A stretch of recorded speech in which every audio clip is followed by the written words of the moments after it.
Travel along, Catholic pilgrims, as we read letters from the voyages of St. Frances Cabrini as she traveled around the Western Hemisphere sharing the good news of Christ.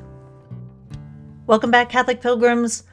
So the year is 1894, and Mother Cabrini has been in Italy for 2 years. I'm assuming, I hope correctly, that she left Nicaragua after being there for about a year and then traveled back to Italy, where she has been the past 2 years. The mother house for the St. Frances Cabrini order is in Rome, so I imagine that that is where she has been.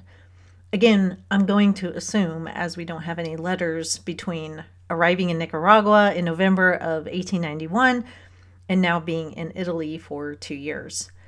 Either way, Mother Cabrini is leaving from the port of Genoa, Italy, and she is headed back to New York.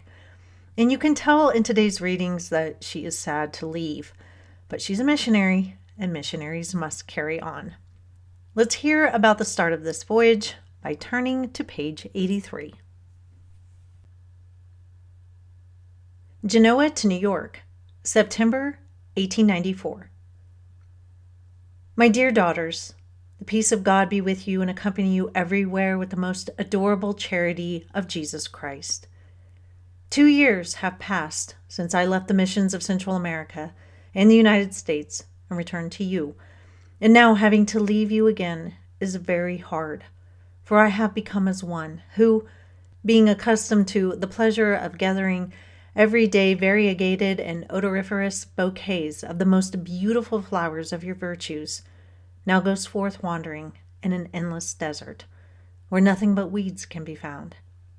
But I consoled myself with the reflection that if when I was near you I could gather bunches of flowers which edified me, now that I am far away, the memory of your steady and virtuous practices, which make you exemplary religious, true spouses of Christ, will give me comfort, and I shall seem to hear a voice saying, "Go, mother, and do as the Vicar of Christ has told you.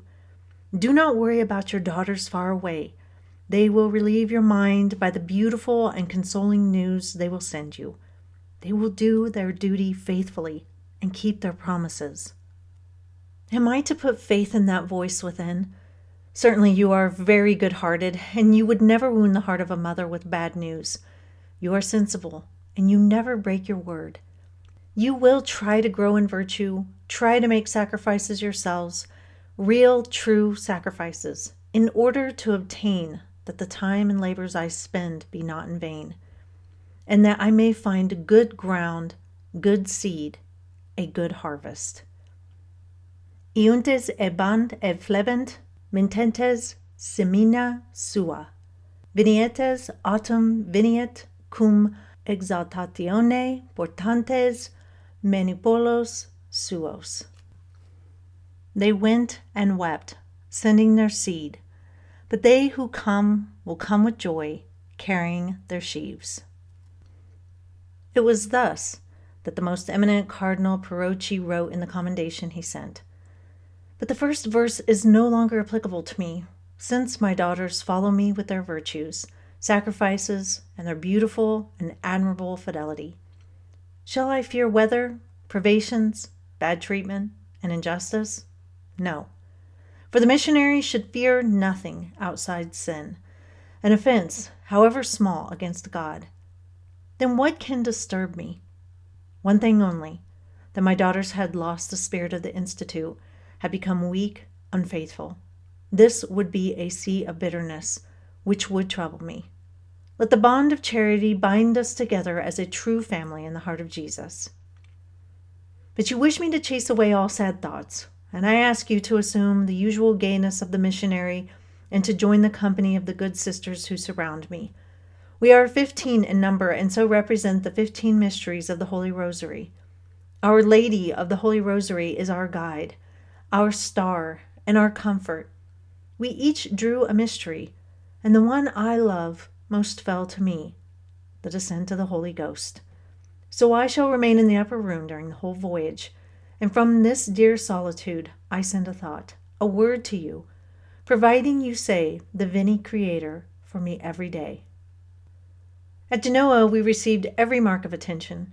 With the sisters came several persons, amongst whom was the distinguished family de Maria, who came to say goodbye to their daughter and sister, Sister Xavier, who showed the true missionary spirit. It was admirable how both the parents and the sisters restrained their feelings, though their emotion was great. Half an hour before the departure, Mr. Lamp, the distinguished representative of the German Lloyd line, introduced me to the captain, warmly recommending us to his care. He promised to do all he could for us. All luggage was on board, and the Fulda had raised anchor when we perceived a small boat carrying Colonel de Maria and his family and 4 sisters of the house at Genoa, who continued to follow and wave salutation till the steamer left the harbor. The Fulda is now out of the port, and our adieus are ended. We, however, are all united, and whilst we sail beneath Our Lady's mantle, enclosed in the adorable heart of Jesus, you must pray and offer sacrifices to God for us, and our divine Lord will smile upon us and bless us. Pray, pray much, for we depend on your prayers. We trust in them, assured that you will obtain for us a very happy voyage and abundant graces. That'll do it for today. If you are reading along with me in the book, you can see that there's a picture of the ship that Mother Cabrini is on, the Fulda. If you are just listening, the ship is definitely not small, but it's not the level of the Titanic. Tomorrow we will hear about how they are cruising around the Mediterranean, but until then, live the faith boldly and travel well.